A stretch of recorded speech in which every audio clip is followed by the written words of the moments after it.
अभी हम लोगों ने स्टूडेंट्स बात की सुपरपोजिशन की, जिसमें दो या दो से ज्यादा वेव्स एक दूसरे के ऊपर सुपर इम्पोज करती है बाय मींस ऑफ डिस्प्लेसमेंट के पार्टिकल्स एक दूसरे को फॉलो करते हैं। अब हम लोग बात करेंगे इंटरफेरेंस की कि उसी सुपरपोजिशन को देखते हुए कैसे वेव्स एक दूसरे को इंटरफेयर करती हैं। Interference the effect produced by the superposition of waves from two coherent sources passing through the same region. दो कोहेरेंट सोर्सेज जो कि सेम रीजन से पास कर रही हैं वो क्या कहलाती हैं स्टूडेंट्स? इंटरफेरेंस। कब? जब हमारे पास दो वेव्स आपस में सुपर इम्पोज्ड होती हैं, और इसको हम लोग क्या कहते हैं स्टूडेंट्स? इंटरफेरेंस। यानी कि दो वेव्स सेम पाथ को फॉलो कर रही हैं और एक दूसरे से टकराते हुए इंटरफेयर हो रही हैं। हमारे पास दो तरह की इंटरफेरेंसेस होती हैं students.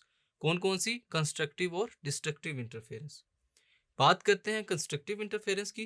When two waves arrive at the same place at the same time, दो वेव्स एक ही पॉइंट के ऊपर एक ही टाइम में अराइव होती हैं इन फेज, यानी कि उनका जो फेज है वो इक्वल हो, देन दे री enforce each other and constructive interference occurs. तो क्या होता है स्टूडेंट्स? कंस्ट्रक्टिव इंटरफेरेंस अकर होती है जब दो वेव्स आपस में एक ही पॉइंट पर सेम टाइम पर एक ही पॉइंट पर पहुंचती हैं। यह है हमारे पास कंस्ट्रक्टिव इंटरफेरेंस। इसको फर्दर डिफाइन करेंगे।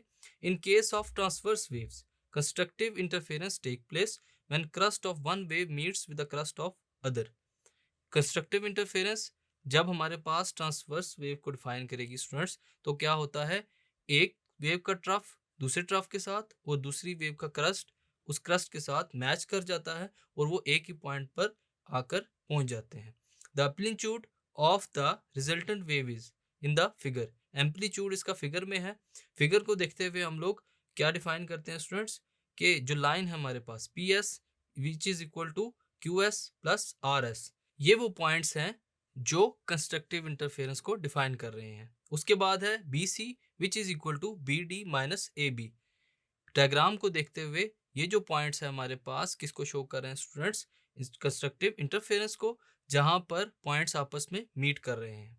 In case of longitudinal waves, पहले बात की हम लोगों ने ट्रांसवर्स वेव की, अब बात करते हैं कंस्ट्रक्टिव इंटरफेरेंस में लॉन्गिट्यूडनल वेव्स की।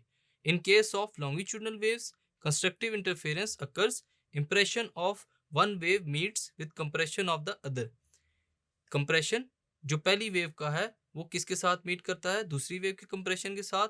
And rarefaction of one wave with rarefaction of other, और जो रेयर फ्रैक्शन है वो दूसरी वेव के रेयर फ्रैक्शन के साथ मीट करता है।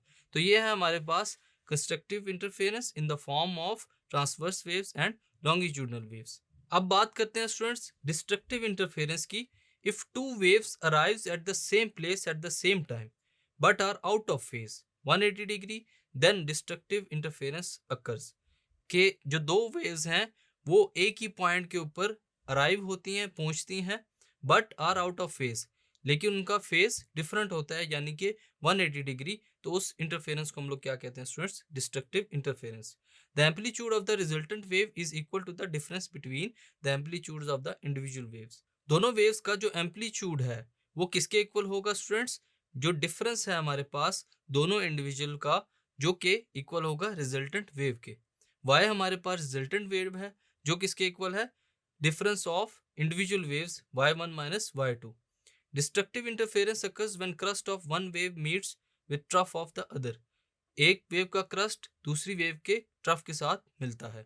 So y is equal to y1 minus y2, जो कि डिफरेंस है इंडिविजुअल वेव्स का किसके इक्वल? रिजल्टेंट वेव के। In case of sound waves, जब हम लोग बात करते हैं कंप्रेशनल वेव्स की in the form of sound waves, destructive interference takes place when compression of one wave meets with rarefaction of the other. और destructive interference में क्या होता है हमारे पास कि जो कंप्रेशन है एक वेव की दूसरे वेव के रेयर फ्रैक्शन के साथ मिलता है, और दूसरे वेव का जो कंप्रेशन है वो पहली वेव के साथ मिलता है एट द प्लेस जहां पर वो दोनों मीट कर रही हैं। यह है हमारे पास कंस्ट्रक्टिव और डिस्ट्रक्टिव इंटरफेरेंस। कंस्ट्रक्टिव और डिस्ट्रक्टिव इंटरफेरेंस को देखते हुए हमारे पास कुछ कंडीशंस दी जाती हैं जिनको फॉलो करते हुए इंटरफेरेंस अकर होती है। तो आइए देखते हैं वो कंडीशंस क्या हैं। The two waves must B face coherent. दोनों जो वेव्स हैं जो एक पॉइंट पर मीट करेंगी आकर, वो इन फेज होनी चाहिए। They must arrive at the same place at the same time. Same place पर सेम टाइम पर वो अराइव करेंगी।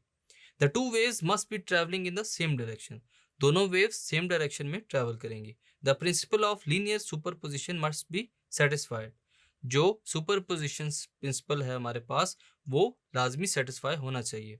A for constructive interference the waves must be in phase, constructive interference के लिए वेव्स जो हैं वो इन फेज होंगी। The path difference between the waves must be either zero और integral multiple of the wavelength lambda, जो path difference है वो जीरो होना चाहिए या फिर इंटेग्रल मल्टीपल होगा वेवलेंथ लैम्डा का। डी डिस्प्लेसमेंट किसके इक्वल होना चाहिए, जीरो या लैम्डा, 2 लैम्डा या 3 लैम्डा। सो जो इक्वेशन है हमारे पास डिस्प्लेसमेंट के लिए वो क्या होगी, d is equal to M lambda. m जो है वो इंटेग्रल मल्टीपल है, कोई भी वैल्यू हो सकती है इंटीजर्स में। For destructive interference the two waves must be out of phase, destructive interference के लिए दोनों वेव्स जो है वो आउट ऑफ फेज होंगी, यानी कि 180 डिग्री का दोनों में फर्क होगा। एंड द पार्ट डिफरेंस, जो पार्ट डिफरेंस d होगा वो किसके इक्वल होगा, m plus 1/2 into lambda, where m is equal to 0 1 2 up to so on. m जो है हमारे पास क्या होगा स्टूडेंट्स, इंटेग्रल मल्टीपल होगा किसी भी फॉर्म में इंटीजर्स। Thank you.